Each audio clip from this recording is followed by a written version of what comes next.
libraries find a way. Welcome to Summer Reading. Find adventure at Metro Library. Learn more at metrolibrary.org. If you have unfiled taxes or are in debt to the IRS, this is important news. Did you know the IRS has programs specifically designed to help people struggling with tax debt? Powerful tax assistance programs that can save you thousands if you qualify.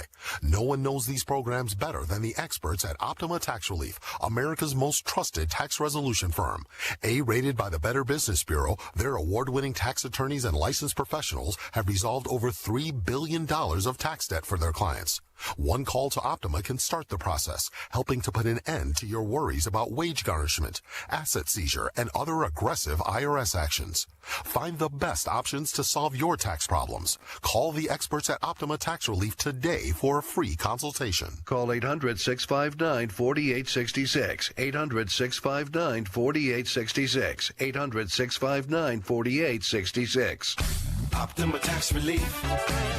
Some restrictions apply. For complete details, please visit OptimaTaxRelief.com. Cricket Wireless has a lots of ways to stretch your tax refund. Stop by any Cricket store and check out all the great deals, including a free Samsung Galaxy when you switch. Plus, plans to fit everyone's budget when you save more with Group Save. One line for $35, two for $65, or even four for $100. Visit CricketWireless.com for more details. Smile, you're on Cricket. Looking to further your education without breaking the bank?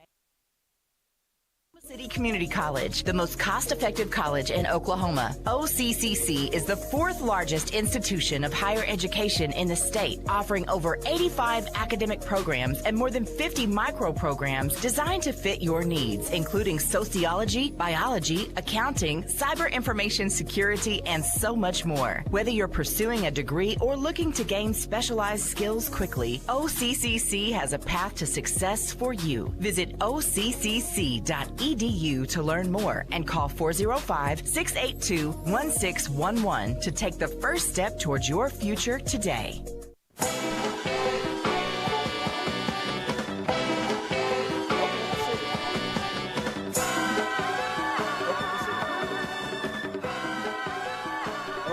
And more than 50 micro programs designed to fit your needs, including sociology, biology, accounting, cyber information security, and so much more. Whether you're pursuing a degree or looking to gain specialized skills quickly, OCCC has a path to success for you. Visit occc.edu to learn more and call 405-682-1611 to take the first step towards your future today.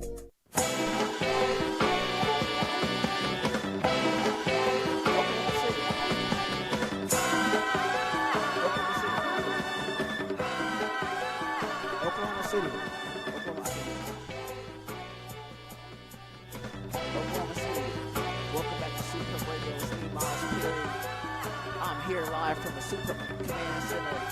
I'm here with Joel and Davis in Oklahoma, and we are having a great evening.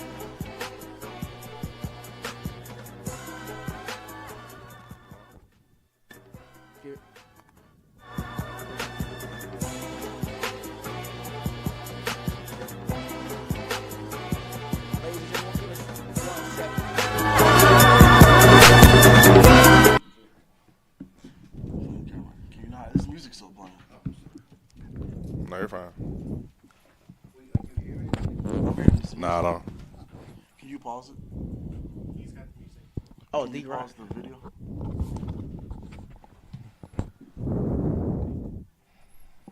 Yeah, just pause the video. We'll restart the video.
At TV Fitness Club, we believe in training hard, recovering better, and playing more. Enjoy an all-in-one facility with cold plunges, hot tubs, saunas, basketball courts, and elite training equipment all under one roof. Visit us today at 3333 West Hefner Road in Oklahoma City and turn your summer fitness goals into a reality. TV Fitness Club. Train, play, recover, join the movement. TV Fitness Club.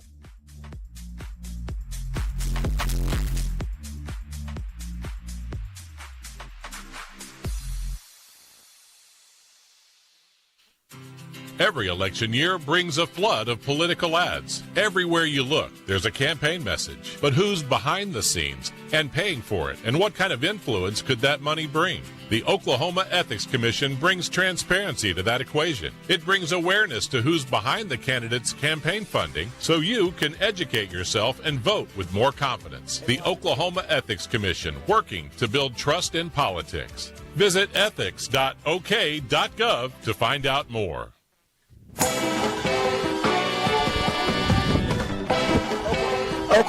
Oklahoma City. Welcome back to SuperPrep Radio.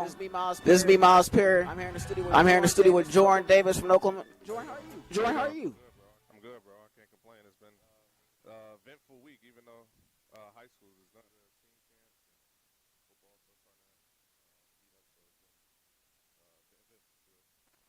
I want to shout out the Oklahoma men's baseball team.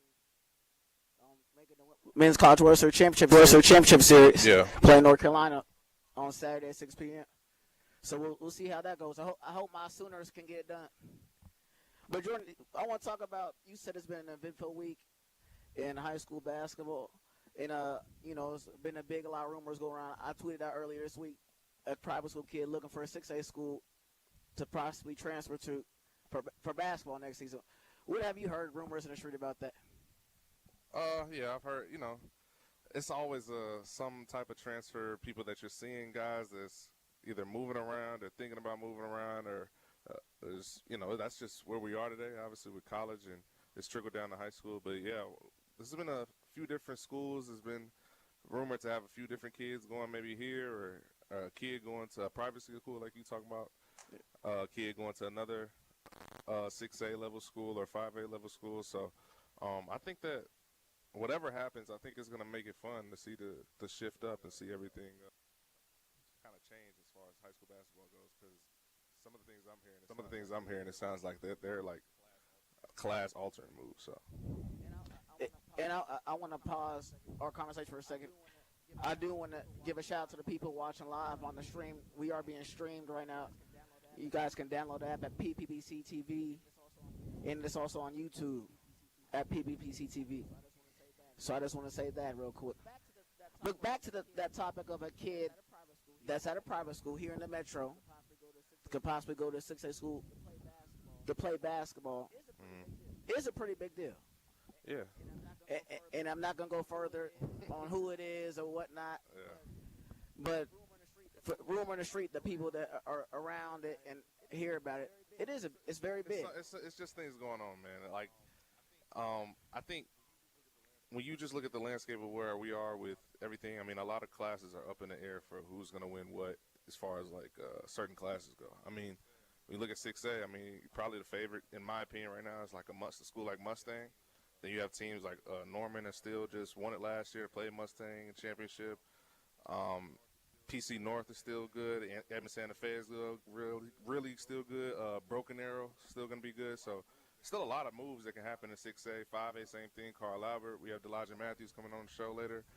Dale City is also going to be really good. East Central, Newcastle. So it's Midwest City. It's a lot of different things that can happen. It's basically what I'm saying.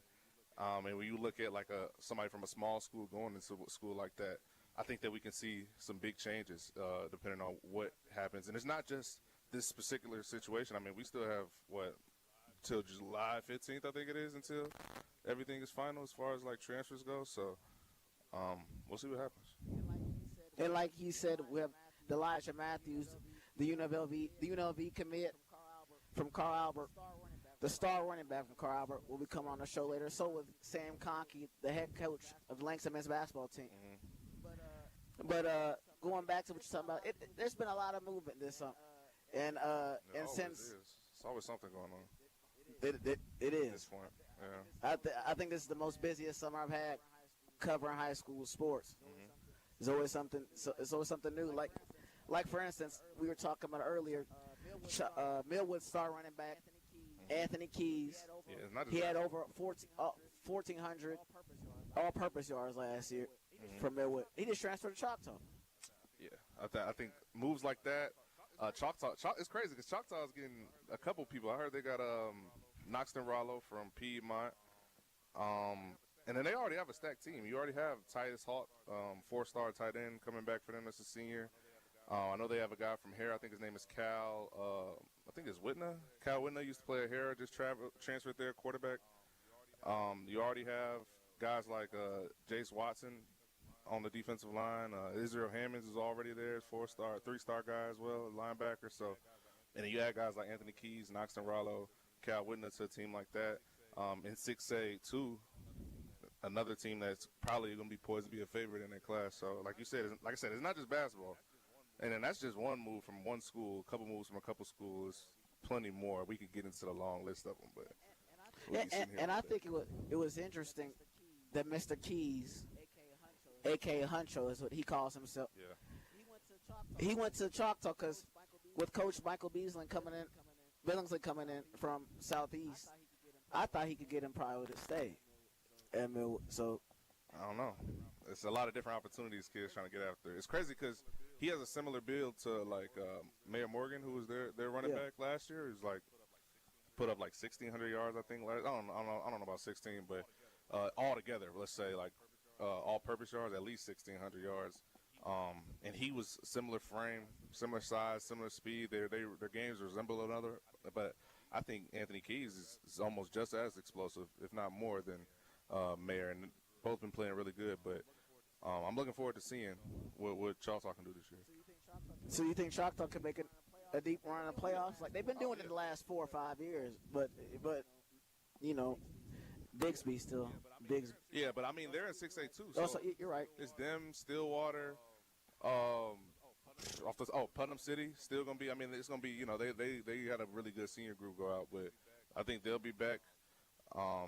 I'm blanking on a few names. Putnam City, Stillwater. I'm blanking on a big one other than Choctaw, but either way, there's gonna be it's gonna be really interesting to see what happens. Oh, and Norman's in 6A now too.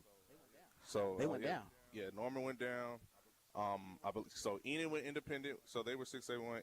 Enid went independent, so they're not part of 6A1 anymore for real, or like at least district play. Yeah, and then Booker T is also part of 6A2 now too.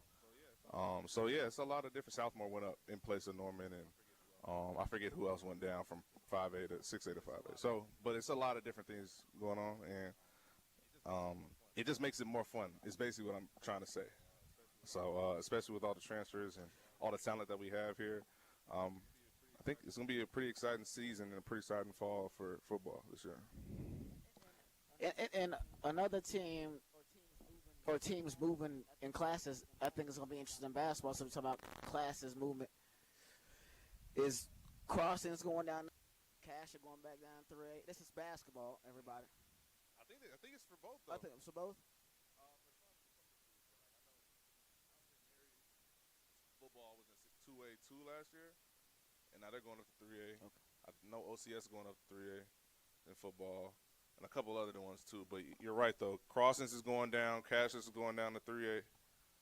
And a few other schools. I think OCS is going – they were in 4A last year. I think they go back down to 3A too. So, but, yeah, 3A is going to be backloaded in basketball. It's not just Heritage Hall and Roland and Millwood. It's going to be really competitive. It's going to be interesting because I think everybody's trying to see how Millwood reloads. And, you know, shout out to Marcus Lee. He's going over there with Coach Henry.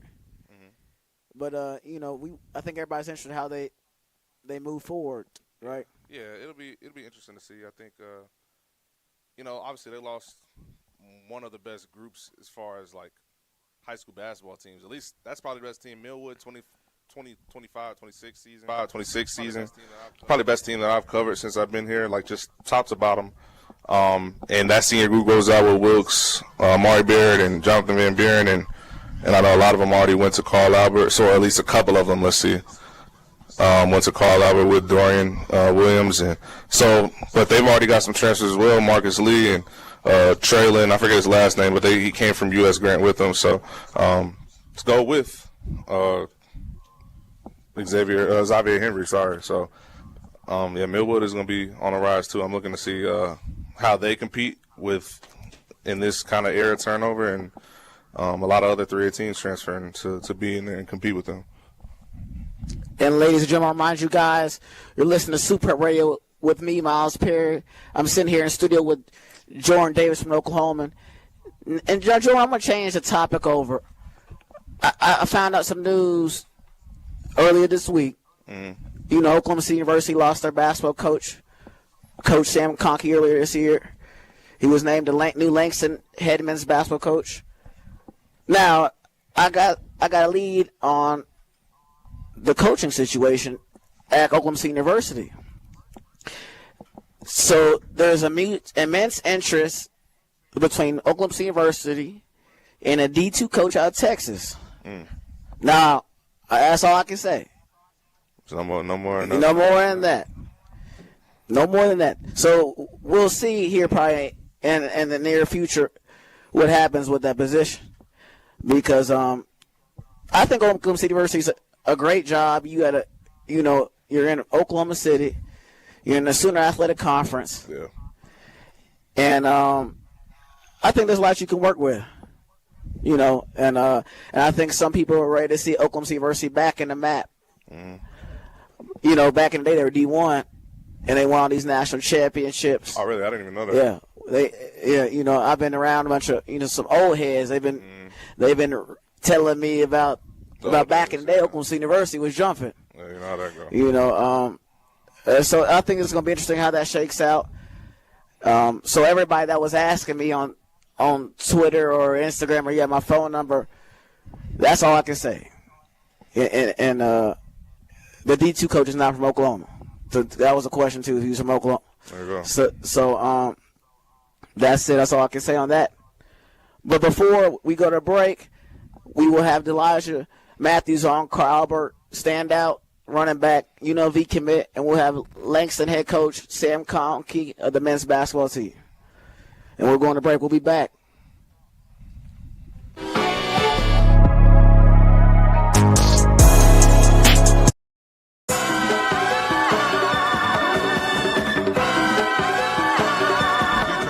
With an expired manufacturer's warranty, that's like walking on thin ice. Just one breakdown away from cleaning out your bank account or maxing out your credit cards. Ludacris here. Don't get blindsided with a big auto repair bill. With an Endurance Auto Protection Plan, you've got options. If your ride is under 20 years old, no matter what the mileage, they can get you covered for all the major stuff. The engine, electrical system, transmission, AC, and more. Endurance will even pay the certified mechanic of your choice directly. And your rate stays the same no matter how many claims you file. Every plan includes perks like 24/7 roadside assistance.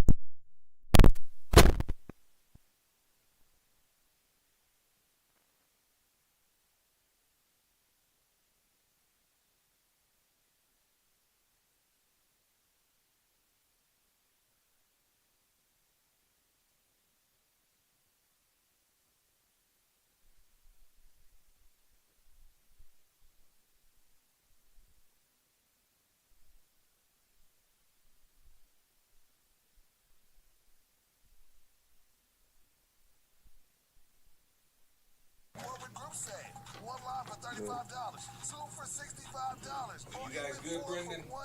Good, Miles? I'm good. You don't hear any double stuff in your ears, anything like that? No, I'm good. It's a slow playback. It's just playing back slow. But I hear it. Yeah. Okay, page one. What is that? I saw this one. I didn't know about keys and transfer shop. Go ahead and turn that to the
I can hear the commercial.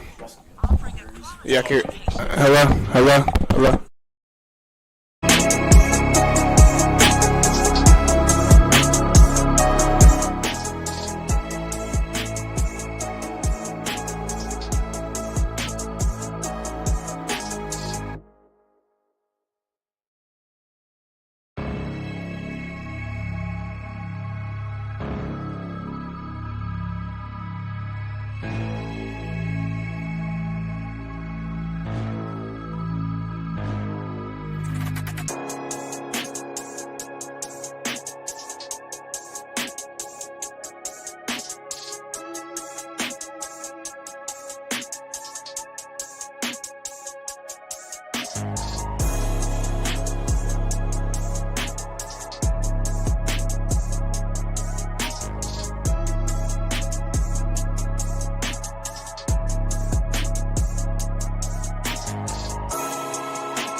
Welcome back to Super Radio. It's me, Miles Perry. I'm here at the SuperPrep Command Center with Jordan Davis from Oklahoma. We got the great Elijah Matthews who was with us right here. Elijah, I want to congratulate you on recently committing with LV. Thank you. So what led you to the decision? Man, I went on a visit there recently, and I just got that feeling, that you get at home right when I walked in. I love the community. I love the coaches. I love the players. So it's a good spot. Now, for the people that don't know who Elijah is, he's the star running back at Carl Albert. He's the Gatorade Player of the Year for Oklahoma, and he's also the Max Preps Player of the Year. He's highly decorated. Yeah. Oklahoman, little Oklahoma player there too. And I think, what awards did you win at our banquet last week? I think it was just Athlete of the Year. Athlete of the Year. So he's our football Athlete of the Year too. So racking them all up. How does it feel like when you see all the kind of acknowledgement like that? Do you have like something on your wall, like of all your trophies when you were little or stuff like that you put them all on? I do keep the trophies. I keep them in the spot. Yeah, I keep them in the spot. How's it been to just see all the recognition coming over the last around this time last year? Did you think that it was I didn't. I actually didn't. It's been good though. I always got to give credit to my O-line though. Yeah. I can't accomplish the things I accomplish without them. So that's a big deal. And last year you ran for over 2,000 yards last year. You had 48 touchdowns total, 44 on the ground. But now, how does someone get over 2,000 yards? Yeah, that's gonna. I know this credit your O-line, but man, I haven't seen anybody do that in a long time. And keep put the mic a little bit closer here. My fault. Sounds good. But I haven't seen one do that at my high school time. So I was just asking. Yeah, like I had to credit my O-line, but it takes a lot of work, takes a lot of effort, takes a lot of film. We do a lot. We watch film every day at Carl Albert before practice and after practice some days. So just studying the game and being a student of the game has really helped me accomplish a lot of things on the field. What's it like being a part of like a hub like that? Everybody is at Carl Albert is. I know y'all won state and track this year. Y'all were run-ups in basketball. Girls won. Right. Football won. Baseball won. I could keep going. Swimming doubled up. What's it like to be a part of just that culture? It's amazing, man. I can't ask for nothing else. All the people there. It starts with the school. The principals, the teachers, the staff, everybody that helps out and feeds into the student athletes, man. It's just a tradition that's been built over the years, well before anybody that I know or anybody that I'm with or me got there. It's been a thing for so long. And you got to give credit to the people that started it. People like Coach Rose, Dr. Kirk, people like that started the tradition. What should we expect from the Titans this year? What's y'all been looking like so far this summer? I know you talked about y'all got some new guys and obviously some guys coming back too with you and a few others. I think we got a really good chance to run it back. We got to stay the course. We got to do what we've been doing the past 3 years. But I think we got a lot of new pieces. We got a few transfers coming. We got a few transfers that came in. So everybody plays their role. Everybody does their job. I think we got a good chance. Number 21? Yep, number 21. That's right. Crazy. Did you guys ever? How often do you guys talk about the record and stuff? Just last year. Was it? I know it was kind of y'all heard it a lot, and then the win streak too that y'all was on too. Yep. What's it right now? What's the 53. number? 53. So y'all got a chance to extend it. I think the all-time record is somewhere in the 60s, right? 70. Do you know something what it is? Like that. It's I think Ceiling has it. Yeah. What is it? Do y'all talk about that type of stuff, or are you not? You try not to. During the season, we talked about chasing 20 the whole entire time, and it's kind of funny because we got back into the locker room after winning the state championship because we played at UCO. So we drove back, we took our pads off, all that, took the stuff off, and coach was already talking about number 21. That's crazy. Yeah, it's crazy. So we celebrated. Y'all built different over there. Yeah, we celebrated, but it's a culture and it's a tradition, so we gotta keep up with it. Yeah. Now, how does Carl Albert prepares you for college from a athletic standpoint? You guys are a powerhouse for years and generations now. So when you go to UNLV in Las Vegas next year, or I don't even know if you're going to early enrollee or not, but how does it prepare you for the next level? It's a great question. Carl Albert, it's really just a spot where they know what it takes to play at the next level, and they know what the coaches are going to ask from you and what the college is going to ask from you. And I think the pace of the practices, the film before every practice, what the coaches ask from us is they build their tradition off of helping you and getting to the next level and being prepared for that. So I think they do a really good job at running their practices, like getting you prepared for that. Studying the game like you're going to do at the next level. So they do a really good job at that. And so talk about, you said you guys had some transfers come in, and that's a big topic. You see on social media, everybody's transferring, high school transfer portal. Last week I had Coach Hatchett on talking about, OSSSA and rules and regulations of transfers. So how many transfers did you guys come in for football this year, or that you know of right now so far? I know of two. And one of them, his name is Elijah Thomas. He came from John Marshall, probably like 6'6", tight end, linebacker type of guy. Then we got a safety named Corian. His name's Corian. He's from Edmond North. Okay, you saw him before he came back on there. Yeah. He's from Edmond North. He's like DB? Yeah. See, he's playing safety for us. And there's a few others. I haven't met them or got their names. I know they came in, so I'm gonna get to workouts on Monday and meet everybody. Make sure. Now, how is that process for you guys? You know, you guys win so much. You guys have established a brother collab. You guys kind of come up through middle school and all that and hang out with each other. How do you guys welcome in new guys and bring them into that culture and establish them in the culture? I mean, we Coach Cam is the boss of that. He shoots it to them straight. He tells them how it's gonna be, what they got to do. You know, but we welcome them in. You know, if anybody wants to come be a part of the family, you know, want to come be a part of a winning this culture, we got no problem with that. You know what I mean? So I feel like the players do a really good job of making people feel welcome, making them feel just like family. And I'm also going to ask you about this. What's some people, some Rebel fans, you know, there might be some out here in OKC. You know, UNLV was big back in the day, in the 80s and all that. Mm-hmm. So what would you tell the UNLV fans about your game and how you play?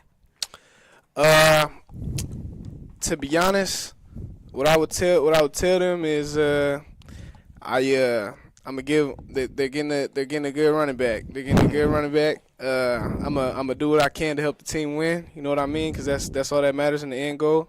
I trust Coach Q and Coach Dan Mullen to with my progression and stuff like that. So I got a good staff around me. I got good players around me. So we're on to come up pretty soon. What's it like getting just recruited, like for the first time? And what was your first offer? North Texas. What was it like just getting that and it coming across? Was that after or was that before or after? Like that was right before my junior season. Oh, word. So it was before you. What was it, like a camp or something? Nah. He just he had watched some of my sophomore film. Okay. He came up to the school. His name is Patrick Cobbs. He's at OSU now. But yeah. And you played linebacker too. Are you still playing some? I mixed in on defense a little bit last year. I'm not really focusing on it, but yeah, I mixed in a little bit at linebacker. Yeah, but what was it like just going through the recruiting process, like just teams? Because I know you always dreamed of like teams being able to call you and send mail and reach out to you. But what was it actually like going on visits and everything too? It's awesome, man. It's everything I ever dreamed of. You know what I mean? You know, to get a phone call or something like that, get a scholarship. You know, it's a great opportunity. It didn't really start popping off till after the season had ended. So just it felt really good because I had waited all season, and just to get those opportunities, man, I'm really blessed. And I also want to talk about a little about. You said you had a great visit going to Las Vegas, ladies and gentlemen. He's in Las Vegas, and you're a kid going to Las Vegas. It's Las Vegas, Sin City. But anyways, besides the point. But what sold you though on a trip? I saw you on the picture of the helicopter. Yeah, you was in the conference room signing papers. Yeah. You in the locker room taking pictures. What sold you though? I know you had that meeting with the coaching staff, and you talked about the role you played. Like you said, Dan Mullen, one of the greatest offensive minds right now in college football. He was head coach of Florida at once. Right. But what sold you though? Really, the conversation I had with Coach Mullen and the conversation I had with the strength coach. Those two conversations really got me really interested in them. I talked to Coach Mullen. He was talking about how he doesn't want kids that they have to recruit super duper heavy. You know what I mean? He wants kids that want to go to UNLV and want to be a part of that culture and want to work out until they start throwing up. That's exactly what he said. Like he wants kids like that go there and want that for themselves. And in the weight room, I trust. This is the best part in my eyes is they get really into the scientific things. About like velocity and things like that. And I really trust them with my progression for my career, and I just think it's a really good spot for me to start out my college career. Yeah. What are you looking forward to? I know flip the script a little bit just from football. I know you obviously played basketball for the past few years with Carl Albert. Y'all went to state runner-up. Y'all went to state championship game. Yep. No, it didn't end the way that you wanted to, but late game winner. But you were starting point guard on that team. Just talk about that run and what was it like to play under Coach Price for the last 3 years. Coach Price, man, he has so much knowledge. And he poured it all out on this last season. You know what I mean? We had a really good run. I think we had a really good run. We took down Booker T and Dale City, so we had a pretty hard playoff schedule. But we ended up getting it done. We got to that game. Man, I felt like we had it done. It's good though. We had a really good season. We had a really good coaching staff around us. Coach Chaz, Coach Kilby, and Coach Price, Coach Cam. So and everybody was bought in. So it was a really good season. I know you usually like in the clutch moments in the game. I mean, I remember football last year, games like Stillwater that you had, and games even before that, the year before that, but then even basketball, like you talk about Booker T game, y'all went off the Brandon Rogers game winner, and then obviously going into a late game with Newcastle in overtime. But what is it? Do you feel like, your game in both sports just kind of rises up to the occasion, late game situations like that? I do think so. I think I try to prepare myself for those moments, whether it's at practice or whether I'm at home, just think about it, stuff like that, I think I want the ball in my hands no matter what sport in times like that, and I think that helps me a lot. Are we going to expect to see you this year, even though you on the basketball court too? Or it's up in the air. It's up in the air. It depends on how this next season goes and things like that. But I do want to play basketball. I really do. I like the new coach that we just got. Yeah. He's a great guy. He's a player's coach, and we got a few transfers, so I think we got a chance to go on a run this year as well. Yeah. And speaking on playing basketball, how does UNLV feel about you playing basketball? Do they like you that you play a multi-sport athlete? I don't know. I saw a few people posting about that on Twitter, but I don't know nothing about it. Okay. We're going to get into that, you guys. We're going to be that long. I could tell he looked at me. He's like, I ain't trying to answer that.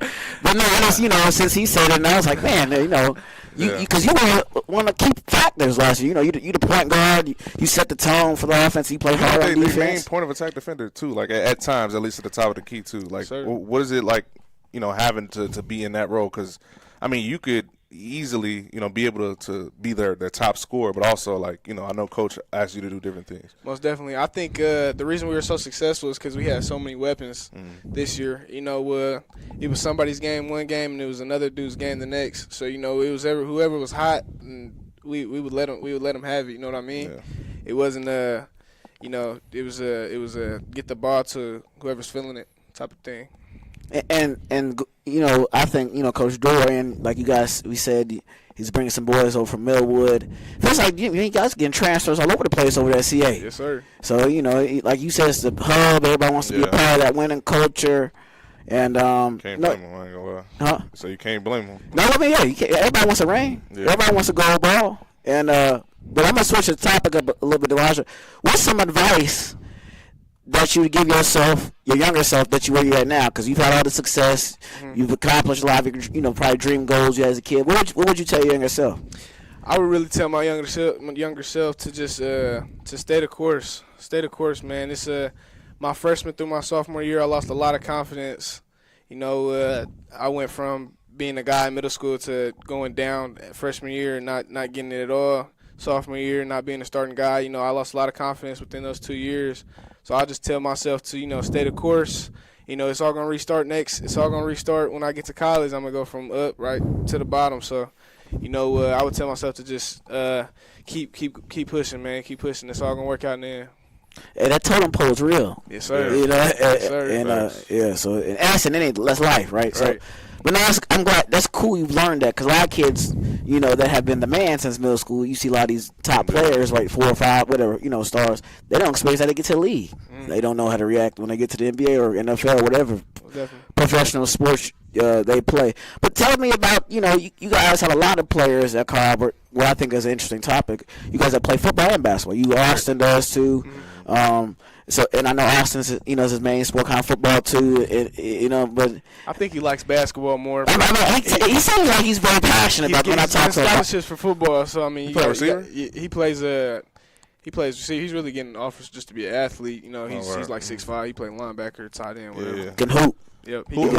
Just y'all two that's playing football and basketball? No, we got Darian. Darian, I forgot about Darian. Yeah, he's nice though at basketball. No, he is nice. That's what they do to it. Yeah. They deep over there at Carl Albert. I'm gonna say it now, and I'm gonna make. Jordan, I was gonna ask you about this. I think we're gonna make a way too early poll for football and basketball. But I'm really want to make one for basketball, because I got y'all winning on 5A in basketball. I know Newcastle this one, but it's just like y'all just so deep. Yeah. And then you bring in a new coach, different system, bringing some other guys. I just think y'all just deep. Like, you know, it was funny because when I literally thought about going there, and I was like, I used to bring his guys, but he still got all y'all still. Y'all ain't lit, you know. So I'm like, dang, you know, the rich get richer. You know, it's all some thunder stuff type joint, you know, like. But no, I mean, I think I got y'all one in 5A. You know, 5A, you got Dale City's going to be decent. Mobile City's going to be decent. Newcastle's going to be good, you know. Am I missing anybody else in 5A? Booker T, you got who back up to 6A, I thought? Basketball, I don't know if they went up in basketball. Football, I know they went up in football. I don't think they did in basketball. They did in football. Yeah, they did in football. Yeah. But I mean, yeah, it's gonna be stacked regardless. I mean, yeah, what is it like just competing against like a field like that? I mean, you know, football is what it is, and then basketball also is. But what's it like in both senses? Because y'all are, you know, always gonna be like with the target on your back kind of thing. So what's it like kind of playing with that target on your back, especially now this year with you winning all the accolades and everything? Yeah, well, our coaches do a really good job at teaching our players that we're gonna get everybody's best. You know, we're gonna get everybody's best. Everybody wants to beat us, no matter what sport it is. So, you know, that means we got to take the little things really seriously, because that can be the things that separate games like that are close when you're getting other teams. So what's some other things you want to accomplish this year? You know, I mean, you can get Gatorade Player of the Year again. That's on the table. You know, a lot of people don't get that. Yeah, what's your goal? Yeah, like that's what say this like year. I mean, I know y'all. You said 21, but like individually for you, have you set anything out already, or do you know what that looks like for what you want when it's said and done at the end of December? What you want things to look like for you? Well, really, I just want to, you know, obviously when I say get a 4-peat, I want to become a strong leader for this team. You know, and I want to be in a spot where I know where I can go for the next 4 years and be good. You know, but I'm planning on breaking my own records, things like that. You know, just doing the most I can and producing the most I can for the team. So 50 rushing touchdowns. Because 44, you set the record this year for the school. That's a lot of touchdowns for 44. Was his record for the school this year. So Oklahoma City, I think we're gonna see Elijah Matthews going for 50 touchdowns this year on the ground. Is that what we hearing, or is that? I mean, you probably have a number in your head. I'm gonna do my best. We're talking about like the leadership aspect of things, right? So like, you go from, obviously you were in a situation last year. I mean, no, you kind of, are you more so lead by example, or like how do you, when you talk about trying to become a leader, what do you feel like is your style and way of doing that already? I do my best to lead by example. I don't do a lot of talking and telling people what to do. I don't really believe in that. And there's been people that I play with that have been like that, and it's not. I don't feel like it's the best way to lead. I feel like if people see you doing something, that's the best way they're gonna pick up on it. You know what I mean? I don't think people my age need me teaching them things like that, teaching them how to do stuff. I mean, we all the same age. We all in the same boat. We all in high school. So it's not like I know more than any more than any of them. So I feel like leading by example is the best thing I can do. So like, what is did you try to set the tone at all, like this summer with anything, or like with practices, and what like conversations been like with you and Coach Dunn on that front? Oh yeah, we try to set the tone immediately, man. We try to get me and my quarterback Anderson Collier. Yeah. We try to get the players out, player led. You know what I mean? No coaches, no nothing. Just you gotta want to get up and go do it. You know what I mean? We try to set the tone like that and show them that we're not gonna get complacent. Show the team that we're not gonna get complacent. The conversation with Coach Dunn, man. Coach Dunn is a really good guy to have in your corner. You know what I mean? He's a good person. He has a lot of connections, and he has a lot of knowledge that he spills on us. So and I really appreciate him for that. Yeah, shout out some of your guys that you feel like are had a big summer so far that you feel like, or just in general that you feel like gonna have a good upcoming year for y'all. I think my first one would be Makari Johnson. Oh yeah, you know, he hasn't got a lot of attention throughout the years. I think he's a really good player, and I think he's gonna pick it up his last year. I mean, he's gonna have a good year this year. Jackson Webster, he's a good one. He what's it called? He's picking up a few offers over this summer. I feel like he's gonna progress really well. Anderson Collier, even the quarterback, he has a really good chance to have another good season again, and just like that. And Elijah, you know, how do you feel about kids in high school?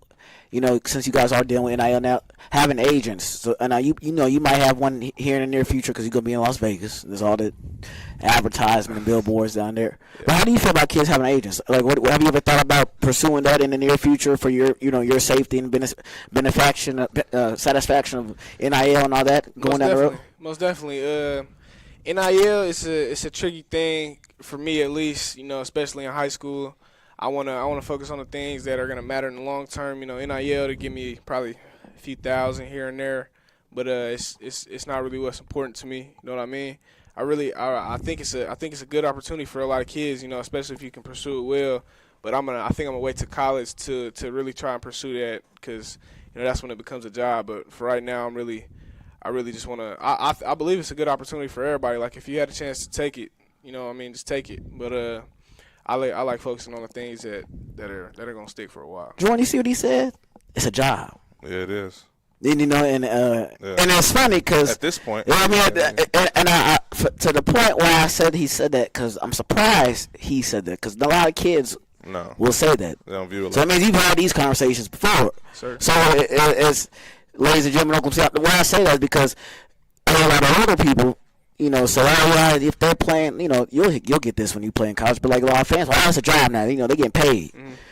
So to hear you say that means you've taken accountability. Okay, I'm getting paid to do this. That's a job. I think that's cool. That's why I think that's dope. Yes, sir. But you did surprise him when he said it's a job. At what age did that kind of like shift for you from it, like where it became serious? Like what? Well, before that, like at what age did you know like that you could be able to go to college, or like you knew you had an idea that you would be able to go to the next level with your talent? Really, right before my junior season, I had picked up that first opportunity from North Texas. Man, that's when I really told myself that I could take this somewhere far. You know what I mean? That's all I really needed was one opportunity. I didn't need a whole bunch. Mm-hmm. That's what really drove me through my junior season was getting more opportunities and letting it open up for me. How long you been playing football in general? I've been playing since first grade. There you go. Yeah, first grade. And I want to ask you something too. And a lot of coaching changes have you seen in high school sports? I feel like this is like me and Jordan talking about this for last month. It's like this is like college to a certain extent with you guys transferring in high school, kids are getting paid in high school, coaches moving around, and players following their kids like in college. Right. I mean, not following their kids, sorry. Following their coaches like in college. Mm-hmm. But do you feel like coaching stability is a big deal at Carl Albert for y'all's program with the success you guys had, or is it just a standard? Because I've been winning before he was there. Yeah. But with your coach there, do you feel like without him it would be a little different? Most definitely. I think at Carl Albert it's different than every other place in the state of Oklahoma. You know what I mean? I don't even think we even have conversations like that. You know what I mean? Yeah. I think conversations like that go down to other schools, but at Carl Albert we worry about one thing and one thing only. We don't talk about coaches transferring or people transferring. You know what I mean? It's a set thing. We got one job to do, and that's what we always focus on when we getting ready to play football.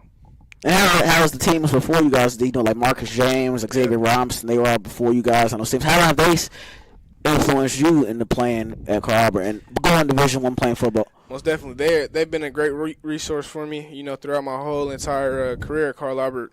Since I was a freshman, and they still hit me up to this day. I ask them questions sometimes about things about college, things about the depth chart, things about, coaching and stuff like that. And they've been a really good resource for me, all of them that went to the next level. And I feel like that's everything. Everybody does it at Carl Albert, so they all go usually D1. I feel like that's just the thing at Carl Albert. But I'm going to say this in SuperPrep Podcast, Mass Perry. We hear Jordan Davis of Oklahoma. Here, the man himself, the Elijah Matthews, the UNLV commit. We're going to go to break. We'll be right back.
chance to show what I can do and pay them back is really what I do it for.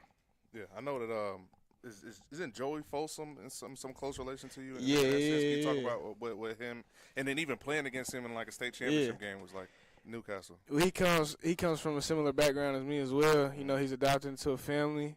You know, we've been friends, we've been teammates before even too. Yeah. So you know, being able to relate to someone like that is really important, especially because he's an athlete as well. You know, and we got similar roles on the court. You know, so it's just things like that. We relate in a lot of ways, and he's been a good friend. We competed against each other. You know, we played on the same team, so you know, so it's a tight bond right there between us. And you said your parents are your why. How have your parents helped you through this recruiting process? Because you know how it is. You know, one day a coach talks. It's like a girl. Yeah. They talk to you, they like you, then they pull back. No, I don't like it, and then they come back when they see someone else off. You know, interested in you. Yeah. How's that process been? How have they helped you through that process? Both of them, man, from all the traveling, just coming with me to be supportive, you know, helping me teaching me how to talk to people, teaching me how to be professional and things like that. They helped me through, help me with a lot of things in that aspect. You know, my dad, he's all over it, maybe sometimes too much, but you know, I appreciate it. I'd rather it be too much than too less. So I really appreciate that from him. My mother, man, she's a really good people pleaser. She's a people pleaser. She loves doing things for people. She loves doing things for me, and I really appreciate her for that. Yeah. What are you looking forward to? Just being able to go away to school right now. Obviously, UNLV is the top of that list, or is you already committed to UNLV? Mm-hmm. What is it? Just being a college athlete, like what does that mean to you to be a part of that, and what are you looking forward to most? Just about around this time next year, you already be in it. Most definitely.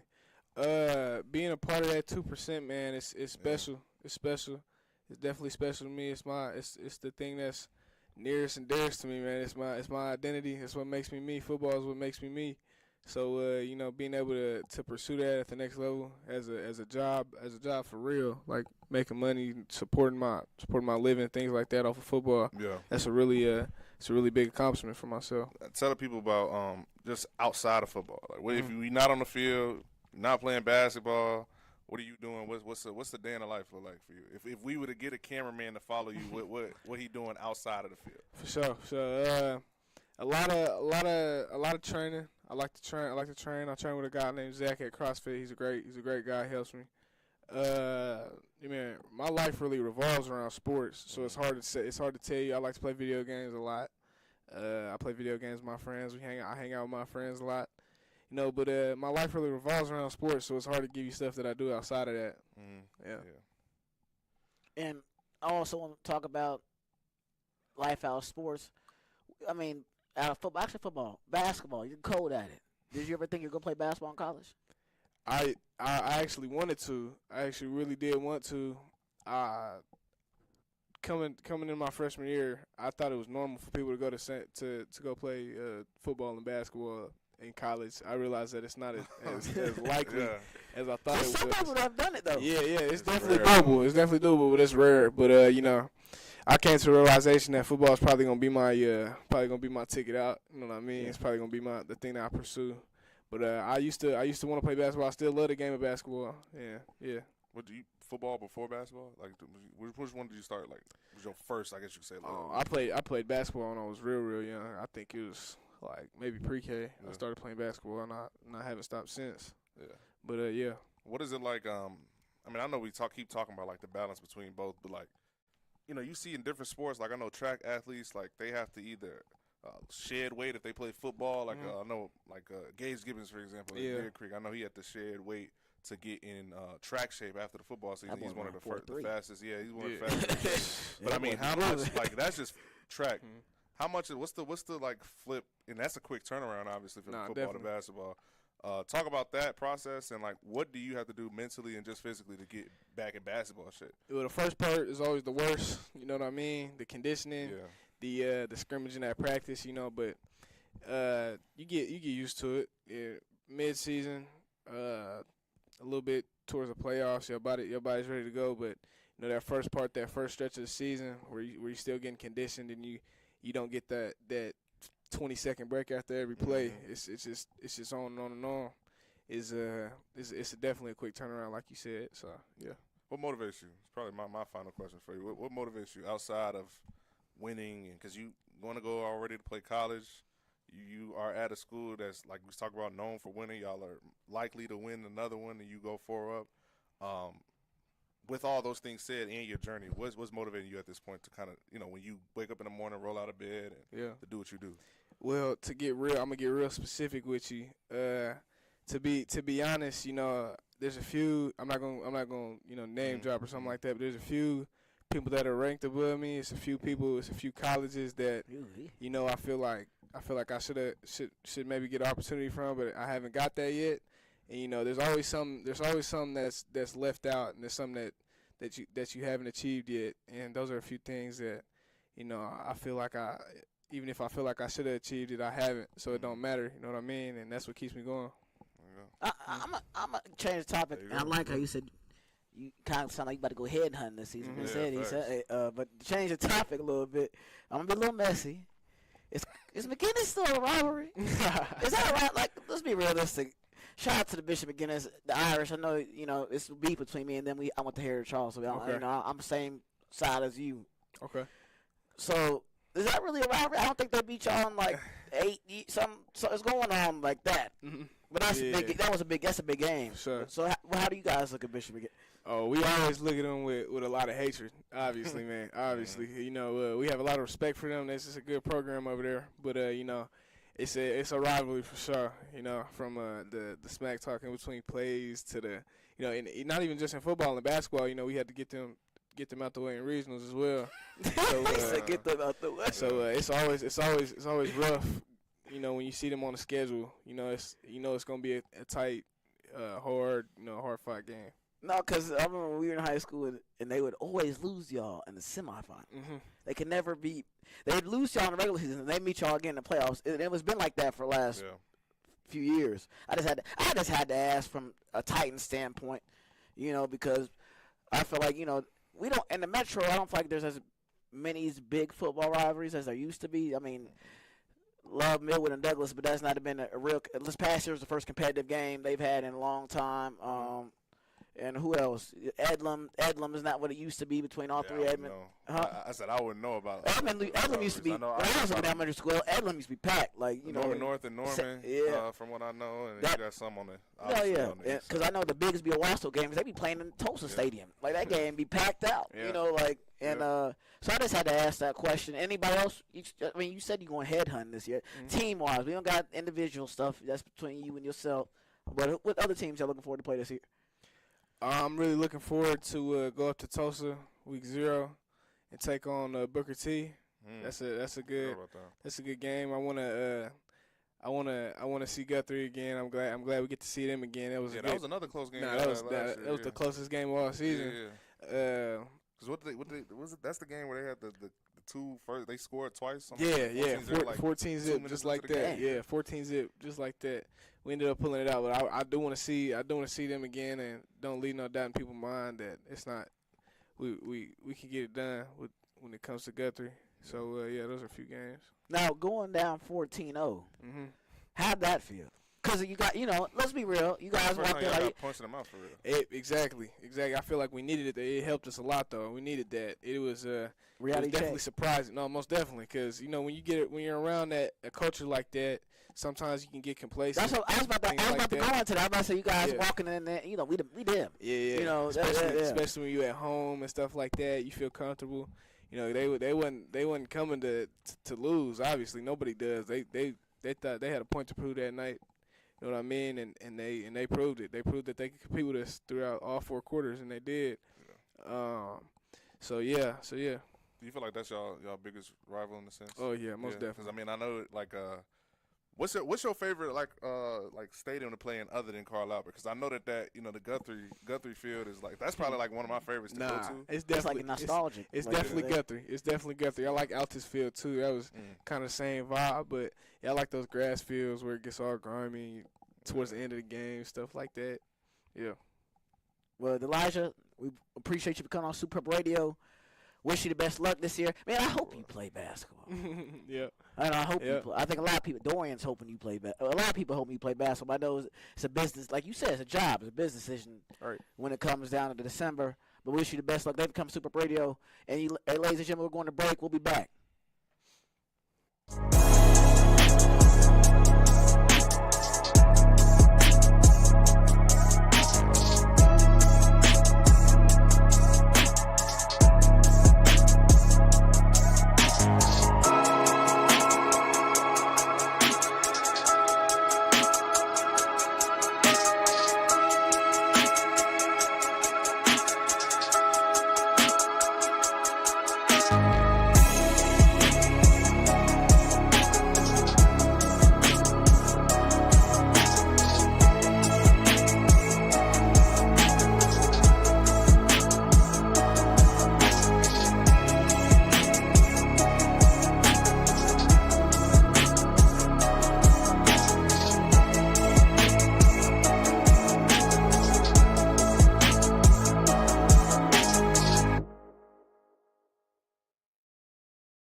SuperPrep Radio. Welcome back to SuperPrep Man. Sarah Sure, Moss, sure. Aaron Henry Jordan. We just got done talking to the Elijah Matthews, the Carl running back. Yeah. Commit. We'll have Sam Conkey, the head coach of Langston men's basketball, come on here in a little bit. Jordan, what'd you take from the interview with Elijah? Like you said, I mean, he's first of all, great kid. Know his family, know him and his know his parents to a degree at least. Known him, obviously been covering him for the last 3 years, and obviously everybody around him speaks glowingly of him. So, and obviously, like as you could see from this past interview just now, and great guy, great kid, got a good head on his shoulders and a great foundation around him, and obviously been able to make a really good opportunity for himself now on the football field, being able to go now to UNLV, and looking forward to seeing what he does this upcoming year because, like, you know, we'll see what happens. No, I thought it was a great interview. Learned a lot. I didn't know about his upbringing and him being adopted. That was touching. He got a good head on the shoulders. You know, I feel like a lot of kids, like I mentioned earlier, they don't acknowledge it's a job now moving forward, and that's one thing he was serious about and he was talking about. He was talking about how once he gets to UNLV, because he's going to get paid, most definitely he's going to get paid. That's just the non-guaranteeable now from a player standpoint. They want to get paid because he was talking about getting an agent probably when he gets to college. But he said it's a job. You know, he was talking about how, you know, this is going to probably pay him for his life moving forward, right? Yeah, facts. So I thought that was very dope, interesting. Now, moving on to college, Coach Conkey's coming from Oklahoma State University, like I was talking about earlier in the show for ladies and gentlemen who are listening. He was the head coach there, won the Student Athletic Conference Tournament. Coach Chris Wright of Langston left, went to Alabama State, and Coach Conkey moves in. Yeah. You know, so, Joe, I know you cover Thunder basketball, Oklahoma high school sports. What do you think on the whole Langston situation of the transition of that? I think, obviously, I mean, when you have a run like Chris Wright did at Langston, leading them to, what was this year and then a couple years ago? Three title games. I mean, yeah, obviously, when you have that type of repertoire and, you know, that resume on your hands, there's going to be coaches that are trying to pry you, you know, and you can't blame them for going to a school like Alabama State, especially at the Division I level. I'm looking forward to seeing how they do, and because Chris Wright is a great man, like I said, first before anything, one of my favorite people to talk to and interview, and obviously left a legacy there at Langston, and I'm excited to see what he does now at Alabama State. But now with Langston, I'm looking forward to just seeing what Coach has set up for this team, and you know, the direction that he's going to take them in now in an NAIA program. Yeah, so I'm looking and he's bringing some of his guys with him, as some would say, almost the whole Oklahoma State University team, with some guys from Langston staying. And he's kind of and I got a chance and honor to be at his private event, the introduction of Coach Conkey, transitioning from Oklahoma State University with the athletic director and President Langston being there as well. And he was just expressing, you guys, that he wanted to keep some of the same values that Coach Wright had, defense-oriented, fast-paced, but controlled. And it's funny to say or not, when after the Sooner Athletic Conference tournament and after Oklahoma State lost the national tournament, he shadowed Coach Wright at the national. Oh, really? Yeah, he was in the locker room with him, following him around. So I guess that's when the transition period started. That's what I learned from him. And shout out to John Roby, one of his coaches on the coaching staff at Langston, and also is a big influence in basketball, grassroots basketball in Oklahoma. But that's what they told me. I didn't even know that. So when I heard he was shadowing Coach Wright, it was just like, he must have had the job a long time ago. You know, so it'll be interesting to see that transition. I'm looking forward to it. He's Coach Conkey's coming here on a little bit, but I think one of the biggest things I want to talk to him and reiterate with him is like the transition. Tonight they're actually having a tryout camp from 6 to 9. He's going to be calling them from the camp at Langston. Oh wow.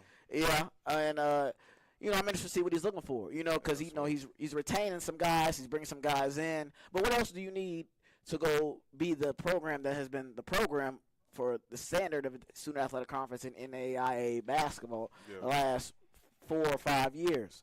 So I'm interested to see how he answers that. And it's just like, it's just interesting because I think NAIA basketball is the Wild Wild West. And I'm going to go into why I say that. There's no recruiting periods. You recruit every time you want, whenever you want. This is all new to me, by the way. Oh, yeah. You can recruit. So when I had to do the showcase, if you guys are not familiar with the SuperPrep Showcase, it will be happening again next year, same time in March, same day. Huh? I said it was a great Yes, it was a great event. Kids got offered. Coaches were there. There's about 8 schools there. D2, JUCO, NAIA. Shout out to all those schools. But no, for NAIA, there's no recruiting regulations. You recruit whenever you want. Show up to talk to kids whenever you want. So to me, that was very, very intriguing. And I was like, okay, NCAA, they have like live periods right now. This is a live period. June 15th was, so you see all these kids posting these offers, right? June 15th was a D1 live period, so kids can get offered. NAIA, you can offer them whenever you want. You can offer them on Christmas. You can offer them on Easter. You can offer them on April Fool. So it's that's that, and that's just that. And I think it's interesting because I think it's the D1 is gonna be like they here in Liberal with NIL. Yeah, I'm knowing. Would you be surprised if they ain't this cut off for our recruiting regulations, like the recruiting time zones and periods, like June 15th? It was open in March. So when I had my showcase, D1 was open. But coaches couldn't be in contact with the kids, but they could be in the building as the. I don't know how that all works. I don't know how any of this works. Like I said, I'm getting all this information from you right now. And so that was that. So, and as I talk to other coaches, like, I ain't going to say the schools, but I've been at some recruiting things with them. And I've sat there watching kids talk, and, they're like, oh, yeah, Langston. They think Langston has NIL. They think that. They think that. Oh, wow. And we all know at that level it's not as much as funding as D1, right? And there's no collectives, and there's no, there's no Gaylord family like at OU. There's no Boone Pickens like at OU. So they think they're just throwing kids cash. And I was like, that's not happening like that, Well, they got all this. And I'm like, well, they got a coach that knows how to recruit and coach right. He's coached Division I kids. He's bringing in the ones that are the rejects from D1 to Langston, and they're winning. And they said Coach Lemons was doing that back in the day at Oklahoma State University. Yeah. So that formula's always worked, right? And gets you to the next level. But we're going to change the topic here a little bit. Coach Steven Alexander. He's now the assistant head coach for the girls team under Crystal Robinson. What do you think about that? It was the Douglas head coach. That's another coaching change in high school I've been talking about. Another coaching vacancy. And then, but yeah, Coach Steve, I mean, great leader of young men. You said he's with the girls now, right? Head assistant of the girls team. That's interesting, though. I know. I didn't know. I thought he was with. So before he was the player development under Coach White for the boys, correct? So, yeah. So I mean, yeah, it's interesting to see him in a new role. Interested to see him at the collegiate level now, coaching, and being the lead assistant, the lead associate head coach, and great man. There's always a good guy to talk to. Obviously, his family speaks for itself. His history as a coach speaks for itself. With state championships at the high school level at Douglas and Heritage Hall also as an assistant. So. I'm looking forward to seeing what he does. Yeah, I think he's going to bring a lot to the girls. I know he's the assistant head coach, right? But I think he's going to bring a lot to the player development side for those young ladies. And he has a great personality. Coach Steve can recruit. He coached me in high school at Heritage Hall. He likes to, if you see Coach Steve in the street, you ask about Miles Perry, he might say I was his first high school point guard. That's what he likes to talk about. But Coach Steve's a great coach. His son's in the NBA for crying out loud. And he trained him his whole life. So, it's going to be interesting to see what happens at Langston. Chris Robinson, former WNBA star, was a top 10 pick in the WNBA draft. So I think it's going to be very interesting to see how Langston transitions with the basketball programs. And also, they've got a new football coach as well. But no, but Jordan, a lot of coaching vacancies. I'm still interested to see who Southeast hires as their head football coach. We were just talking about off air a little bit ago with Elijah, who Douglas probably going to hire with their new basketball coach. I keep hearing rumors on the street that might be a former Douglas player. I just got a phone. I just got a text since we've been sitting there. Oh, we can disclose that. Nah, I mean, I don't know. So okay. I don't know. I know that what you're saying is true though. Okay, so So it's we'll see what ends up happening. But yeah, I mean, anything can happen. And it sounds like shout out to Mr. Sanders, Shane Sanders, the AD. Yes, for Oklahoma City Public Schools, our guy. Yeah, down here at OKC Sports Radio. They've made a coaching hire, or they're close to making one. So we'll see what happens with Douglas over the next 72 hours. So, but yeah, I mean, yes, it's a plenty. It's still like we're only in June, so basketball specifically, some of these places can leave vacancy for a minute. So we'll see what happens. Before I bring Coach Conkey on, because he's online. Ladies and gentlemen, you can call from now on. Let's call me and Jordan Davis, Brian Windhorse, and Shams. Shams and Woj, because we are breaking news every day for you guys for high school sports and more of local colleges as well. So stay tuned. But we're gonna bring Sam Conkey on, the head men's basketball coach at Langston Lions. Talk about the program, and he's also, like I said, he's at his camp right now down there in Langston, trying to find some next great Langston talent to bring on the team. Let's bring on Coach Conkey.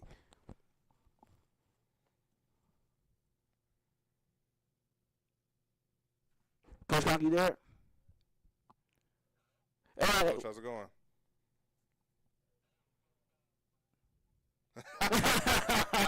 Nah, I think you called it on line. No, man, this is SuperPrep Command, so this ain't ESPN, but we are that though. Coach, how's everything going?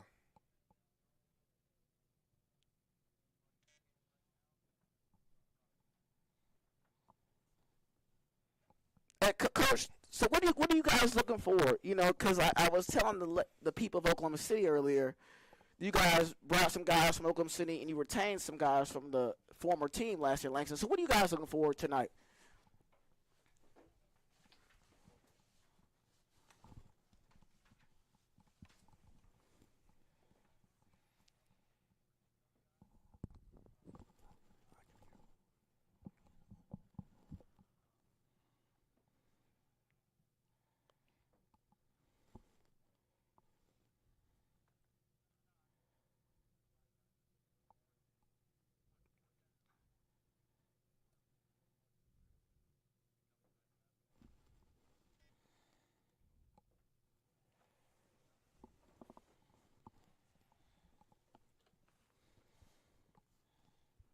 And, Coach, I also want to go deeper into your program. I didn't get to ask you this the night we talked at your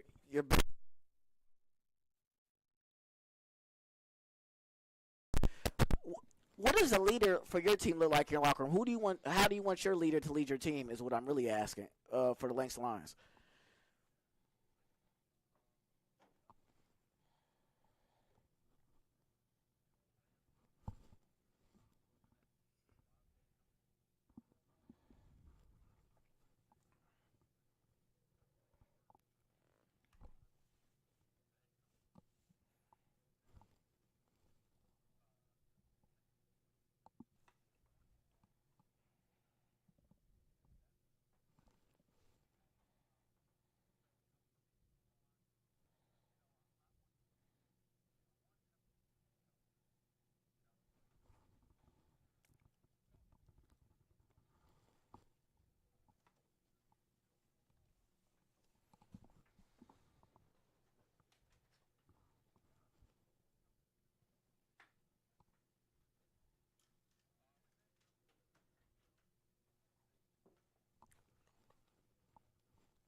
Coach, this is Jordan with the Oklahoman.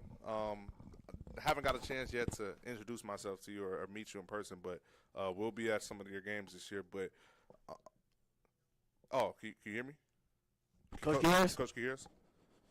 Oh, sorry about that. Yeah, this is Jordan with Oklahoman. I haven't got a chance to meet you yet. I'm looking forward to coming out to some of your games this year. For people that don't know, oh wow.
Incredible heights they've accomplished and achieved in these last couple of years under Chris Wright's leadership. And, I just, every time we go play at Langston, the crowd support and fan support was incredible. It's just an incredible community. And I just thought, if they're going to give me a shot, that's where I want to be. And so I talked to President Jackson and A.D. Rogers extensively, had a bunch of conversations, and, I'm blessed to say that they believed in me and hired me. And, that's how I got here. Again, kind of a winding journey and some ups and downs and some things on the way that at the time were heartbreaking and hurt so bad to me. But just looking back, I probably wouldn't be where I am now if it weren't for those tough times. So I'm just incredibly thankful for it. I've had some incredible leaders that I've worked under, and athletic directors that I've worked under, and presidents, and I've had incredible staff and players. So just very blessed to be in the situation, and again, a different path, but I'm happy with the way it worked out.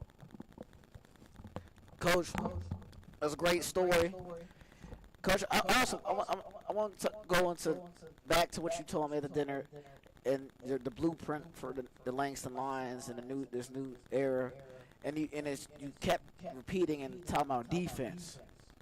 Can you tell the people listening on the radio and watching on live stream what you meant by defense? Because I know defense, people say defense wins champions, but you were very, very, very serious when you talk about defense and the blueprint of the new Langston Lions basketball team. Yeah, absolutely. I mean, I think I'm just a staunch believer in the game of basketball, and really most sports, but I think especially the game of basketball, defense wins championships. And it's not, obviously that's a catchy phrase, and a lot of coaches use that phrase, but I think there is actually, some pretty reasonable logic behind it. I think if you think about it, shooters in the world, some nights just don't have it. They're getting good shots, and they just aren't going down. It's kind of an uncontrollable variable. But to me, there is no such thing as, my defense is off today. I think defense is completely controllable. I think it is completely predicated on effort, toughness, and just thinking the game through. And those are things that, again, are self-controllable. So I think that, even on those road games where shots aren't falling, even on those games where just things that don't seem to go right, if you are playing good defense, you will be in that game. And then also, I'm a big believer that, defense can also, even if you don't quite have the best offensive night, defense can actually create offense. Defense can get you out of transition, get you layups and dunks, which then can get your confidence going. So, big believer, 100%, and obviously, Langston has been one of the best defensive teams in the nation. So, it's absolutely my number one priority to keep that going, and I just think that is the secret, that you will be in every game you ever play. If you're playing good defense, you'll have a shot to win that game. So that's kind of the thought process behind it. Coach, what was obviously when Coach Wright obviously was getting fielding other schools and obviously settling with Alabama State and everything, and this job became open. Obviously, the school's a historically black college.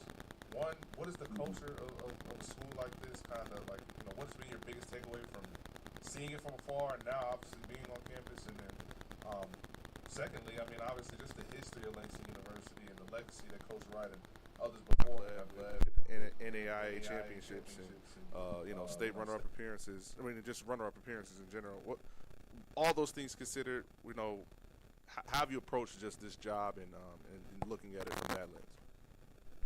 Yeah, great question. And I think, the fact that it was, an HBCU, that to me was an attraction. That was a positive. That's something that, I want to be part of. I grew up, like I said, in New Orleans, Louisiana, so, a lot of HBCUs in that area, Xavier, New Orleans, Dillard, and then I went to school in Jackson, Mississippi, where there's Jackson State, and, then I worked in Conway, Arkansas, which is near, UAPB, and we had Harris Stowe in our conference. So I've been around a lot of HBCUs, and at all of those institutions, I had a, really, from the outsider's perspective, a really strong sense of community. Like, the crowd support, sensational, the fans, the players loving on each other. Like, it's a real community where, it's really authentic and genuine. But then, and obviously you could say I'm biased, but I genuinely believe this, like, at Langston it's even different. Like, it is just so, like, just walking around campus, everyone is so friendly and so welcoming, and everyone's got a sense of humor. Everyone, like, it is an incredible community, an incredible environment, and I'm just very appreciative. Hey, they are accepting of me and welcoming me with open arms, and it's got you're right, it's got an incredible history, and I respect that, and I want to, make the people, of Langston history and all the alums and all the current students and faculty and staff, I just want to make them proud, because that's what I am, to be part of Langston. So, no, it is one of the most special places I've ever been a part of. I've only been here for, about 2 months, but again, we played them the last 2 years, and I've been able to see it up close and personal. This is one of the best places in the world, and I'm honored to be part of it. Coach, you guys beat Langston last year in the regular season, and then also you guys won to win the Sooner Athletic Conference Tournament Championship. Can you just take us through both of those successful victories? Because I want to know, as a coach, what were the expectations coming in last year at Oklahoma City University? Did you expect to win the conference tournament championship, and did you expect to beat the Langston Lions? expectations, I'll tell you this, I expected it. Like, I expected to come into it, hey, like, because honestly, quite frankly, I wouldn't have taken any job if I didn't think we can go win there. You know, that's as a coach, that's what I want to do. I'm obsessive about competing. And so, yes, I thought that we can come in there year one and go compete for and win a championship. And so, you know, I think a lot of others would have said no, that's not a realistic expectation. And quite frankly, I was told by a lot of people, you know, hey, if you just, you know, get it on the right track, if you take a step forward, that's great, you get some improvement. But you know, that's not. I don't have much interest in that. I don't really win. But you know, in those two games, and then I'll say all three games because, you know, first off, all three times we played Langston last year was an absolute dogfight. I think we won the first game in early January. We won by 3. It was just a back-and-forth, low-scoring game, defense everywhere. You know, no team could get an open shot. It was just, you know, it was ugly, but that's all right. Those are dogfights. I like those. So we ended up winning, you know, a close one. And then we actually had to come around and play them again 3 weeks later in the Den, in CF Gales Fieldhouse. And, you know, we, another just dogfight. You know, we actually got up early, and then they just made a run, and, you know, we kind of chipped away. We were within 3 to 5 points the whole time. I think they ended up winning by about 5. So we knew, you know, so 2 really tough games, and they, you know, we won at our place, they won at their place, and then, you know, we ended up seeing them again in the conference championship, which, you know, was an incredible environment, great, you know, great crowd support. You know, the news was there, you know, a lot of coverage. And you know, they went up, I think, 7 at half, and we just knew, okay, hey, we're going to have to just lock in, fellas. Like, you know, we've been here before, we've been down, we've come back, so just possession by possession. And, you know, really, you know, we had some players that really just kind of took over and got in the zone, Jonas Carlisle being one of them, you know, Brian Alexander, another one. So, you know, we just ended up chipping away, and they actually had a 9-point lead with, I think, 3 minutes left, and our guys just, you know, we called timeout, and I just saw in their eyes they weren't giving up, they weren't done. And then we hit a couple key threes, and, you know, got a couple key layups and knocked down some free throws, sent it to overtime. And then, you know, I think in overtime, I did feel that we just had the momentum at that point. And so, you know, we were able to, I think, end up winning by 7 in overtime. But again, we knew going into that game it was going to be a dogfight. I mean, that's the kind of games that, you know, when you play Langston, you get. And so, you know, we were fortunate enough to win that game. And, you know, coming into this job now, you know, I think, you know, obviously Langston went on after that game in the national tournament. They ended up being the national runner-up. You know, they were number 2 in the nation when the season ended. So I think the good thing is that there's just a very much of a mutual respect between the guys I'm bringing from OCU, just because it's like, wow, well, those guys, you know, Langston went to the national championship. That's incredible. And then I think on Langston's end, I think they're saying, well, those OCU guys, you know, they did beat us twice. And so I think that helps for, you know, bonding and meshing the 2 teams together. And, you know, from what I've seen so far, everyone's, you know, just got good respect for each other, and they're competing the right way so far and working hard. Coach, a little bit back about like your upbringing, and obviously talking about like how when you were young, tore your meniscus 3 times.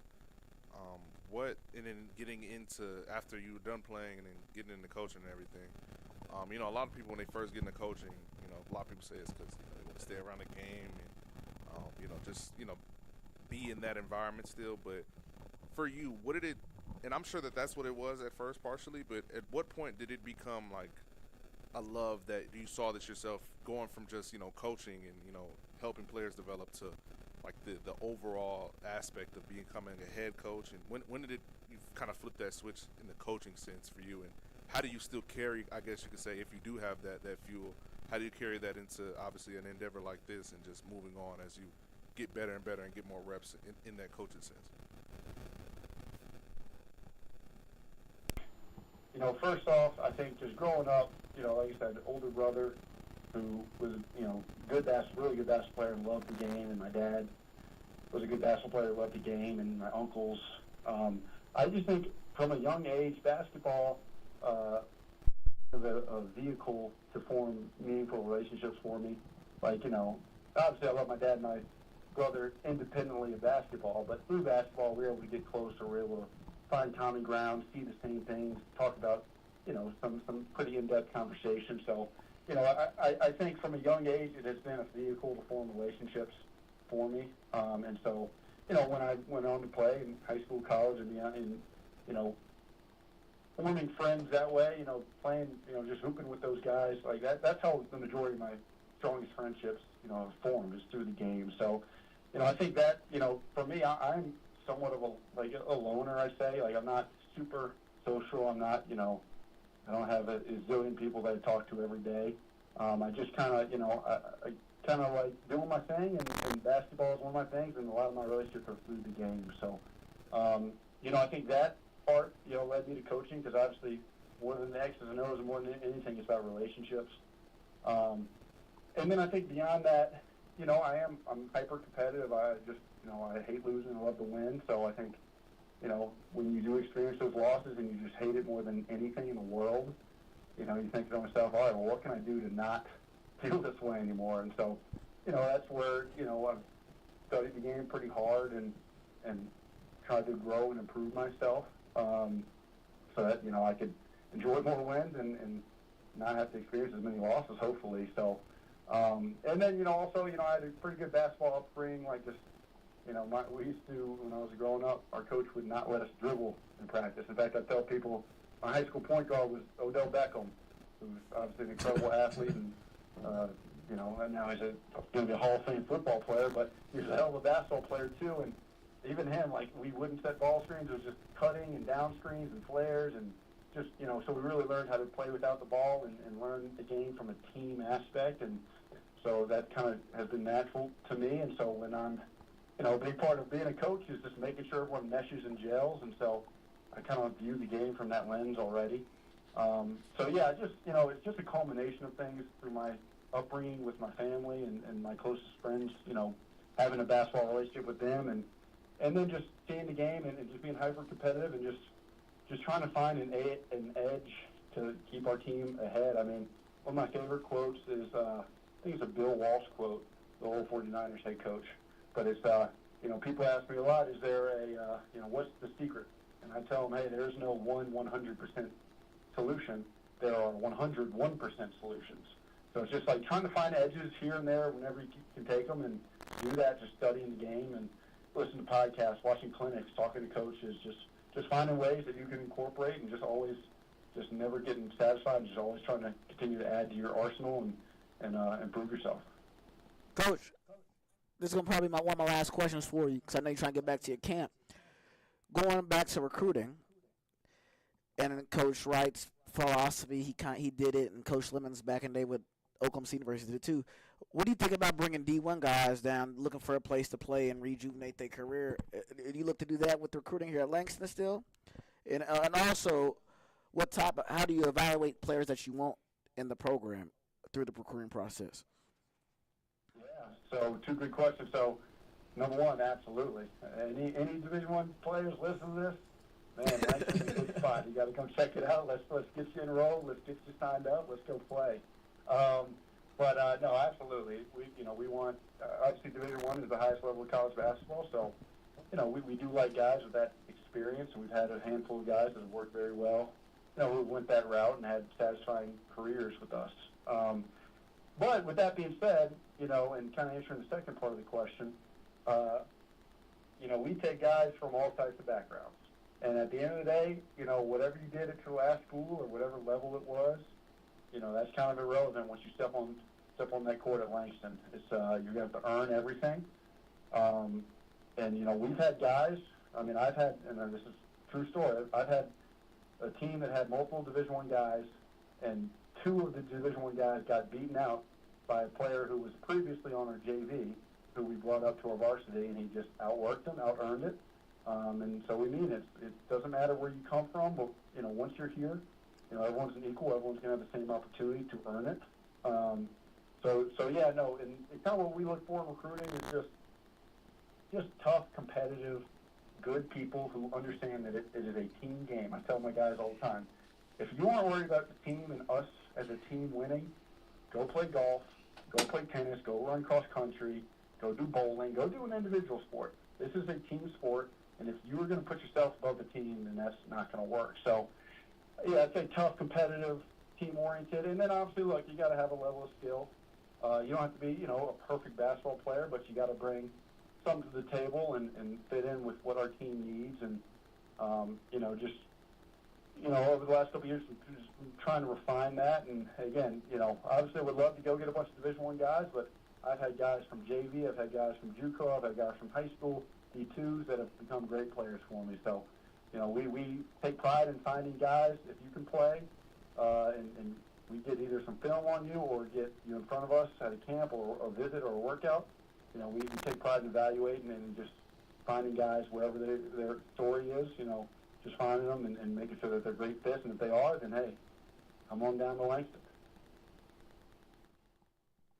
Well, Coach, we appreciate you for coming on SuperPrep Radio. And, Coach, good luck tonight. Looking for the next great time to come to Langston, and we're looking forward to your season. Yeah, good luck this season, Coach.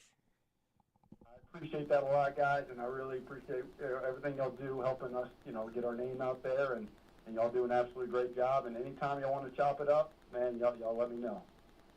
Thank you. Thank you, Coach. You too.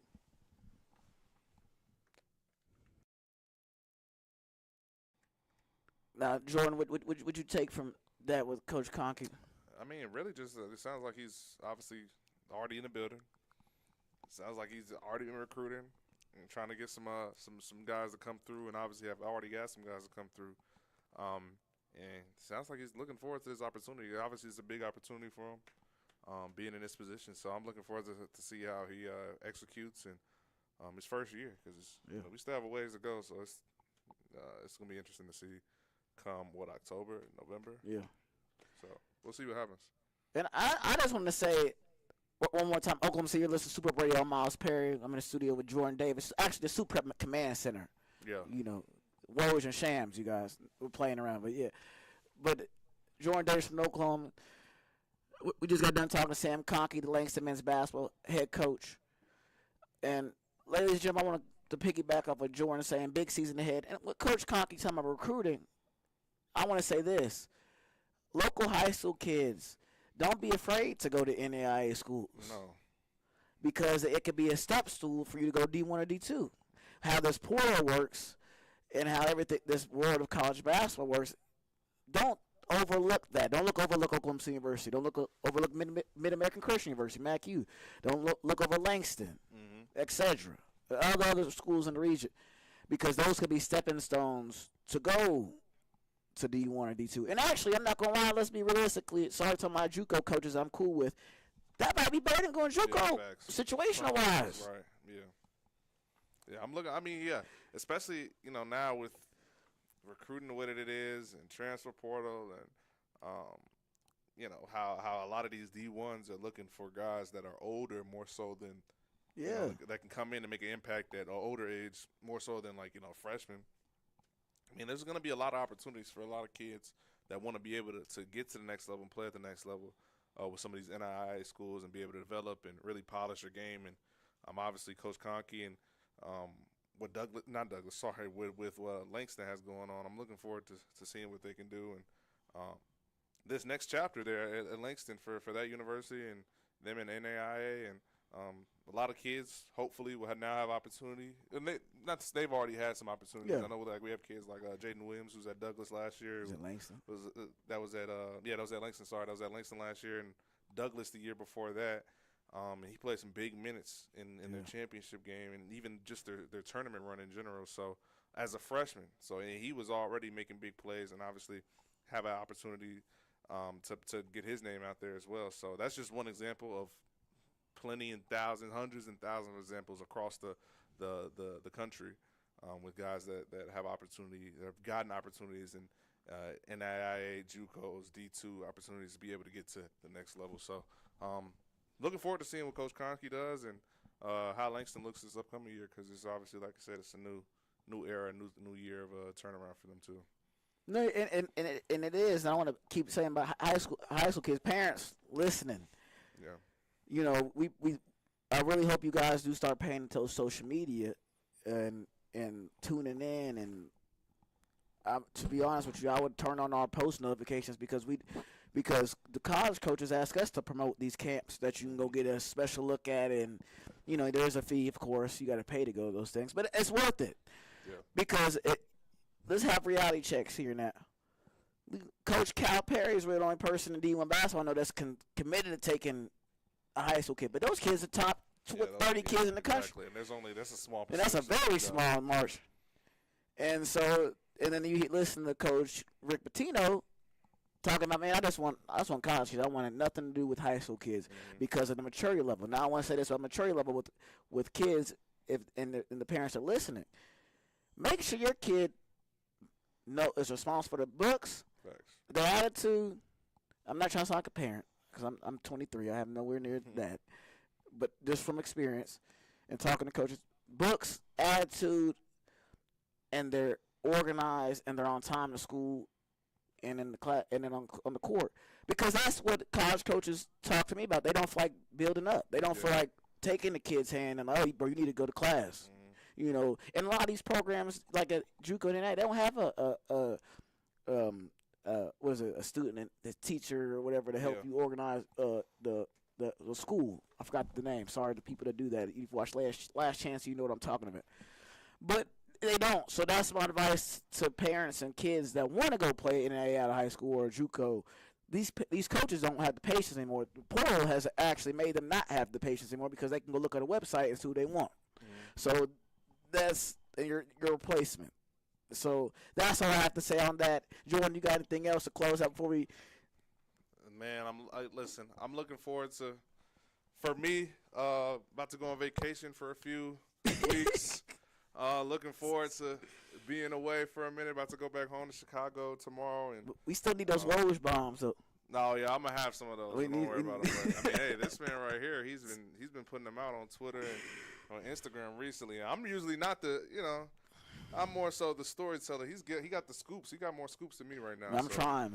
Y'all tap in with Miles and what he has going on his socials because there's a lot of things going on. Obviously, as the calendar flips to July, and that July 15 creeps up, we'll start seeing more and more people announce where they're transferring to.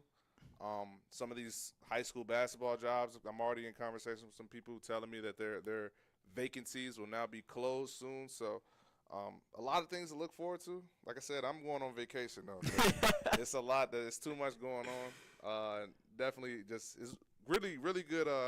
Calendar year for year 25, 26 for sports. It's crazy that it's already over, but 26, 27 is going to be a good year. To start back up again. Yeah, 26 and 27 is going to be a good year. Yeah, 26, 27.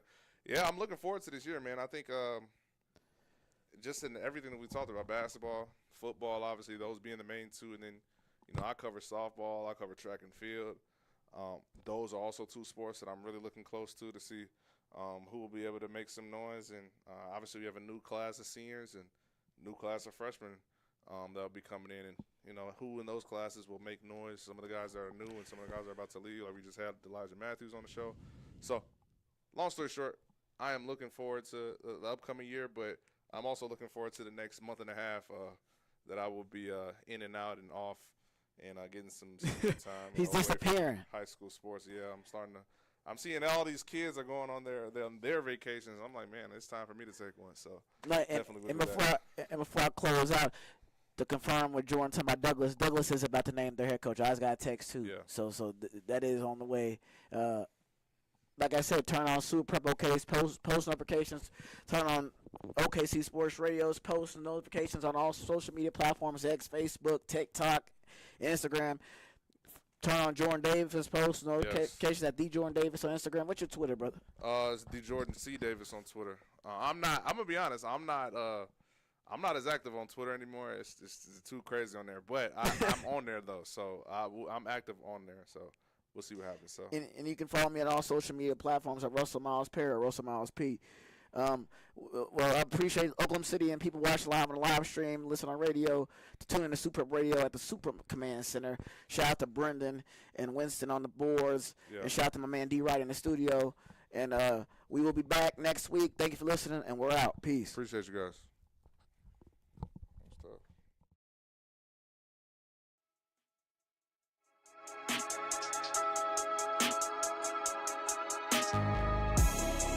Instagram? What's your Twitter, brother? It's DeJordan C. Davis on Twitter. I'm gonna be honest. I'm not as active on Twitter anymore. It's too crazy on there. But I'm on there though, so I'm active on there. So we'll see what happens. So and you can follow me on all social media platforms at Russell Miles Perry or Russell Miles P. Well, I appreciate Oklahoma City and people